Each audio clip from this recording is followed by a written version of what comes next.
కర్నూలు జిల్లా Adoni sub registrar కార్యాలయంలో అవినీతి నిరోధక శాఖ అధికారులు ఆకస్మిక దాడులు నిర్వహించారు. ఈ తనిఖీల్లో 1,18,730 రూపాయలు లెక్క తేరని నగదును స్వాధీనం చేసుకున్న ఏసీబీ అధికారులు దీనిపై విచారణ చేపట్టారు.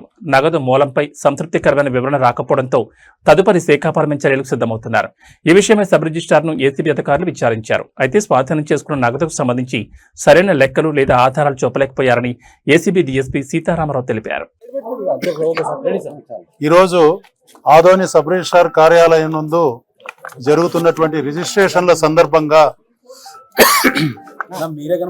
ఉద్యోగస్తులు సబ్ రిజిస్ట్రార్ కార్యాలయంలోని ఉద్యోగస్తులు వచ్చినటువంటి పబ్లిక్ దగ్గర నుంచి భారీ ఎత్తున అక్రమ వసూళ్లను చేస్తున్నారని రిజిస్ట్రేషన్ల సందర్భంగా మాకు కర్నూలు ఏసీబీ డిఎస్పీ అయిన నాకు మరియు మా సిబ్బందికి రాబడినటువంటి సమాచారం మేరకు ఈరోజు సాయంత్రం 5:15 ఆదోని సబ్ రిజిస్ట్రార్ కార్యాలయం మీద ఏసీబీ ఆకస్మిక తనిఖీలు జరిపినప్పుడు అందులో భాగంగా ఆఫీస్లో అధికారికంగా ఉన్నటువంటి సబ్ రిజిస్ట్రార్ గారు మరియు ఒకరు రెగ్యులర్ ఎంప్లాయీ కాకుండా 3 డాక్యుమెంట్ రైటర్స్, 4 అసిస్టెంట్స్, ఆ డాక్యుమెంట్ రైటర్స్ కు అసిస్టెంట్స్, ఒక 2 ప్రైవేట్ పర్సన్స్ అనధికారికంగా లోపల ఉండడం గమనించాము. వారిని స్వాధీనంలోకి తీసుకున్నాము.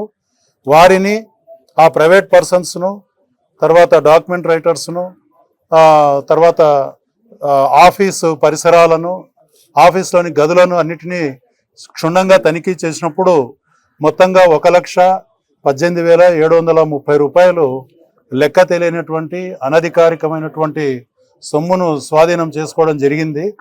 దీనికంతా కూడా వాళ్ళు లెక్క చెప్పాల్సి ఉంటుంది. ఇప్పటి వరకు అయితే వాళ్ళు ఎటువంటి ఆధారం చూపించలేదు ఇది లీగల్ అమౌంట్ అని. అందువల్ల దీన్ని మేము ఇప్పటికీ అక్రమంగా వసూలు చేసినటువంటి లంచం సొమ్ముగానే పరిగణించి ఇంకా క్షుణ్ణంగా కూడా తనిఖీ చేస్తూ ఉన్నాము. ఈ చెకింగ్ను కొనసాగిస్తూ ఉన్నాము.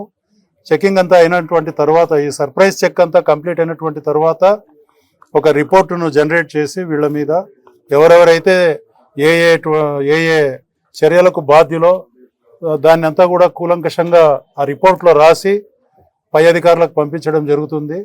తదుపరి ఉత్తర్వుల మేరకు వీరి మీద శాఖాపరమైనటువంటి చర్యలకు మేము చేపట్టడం జరుగుతుంది.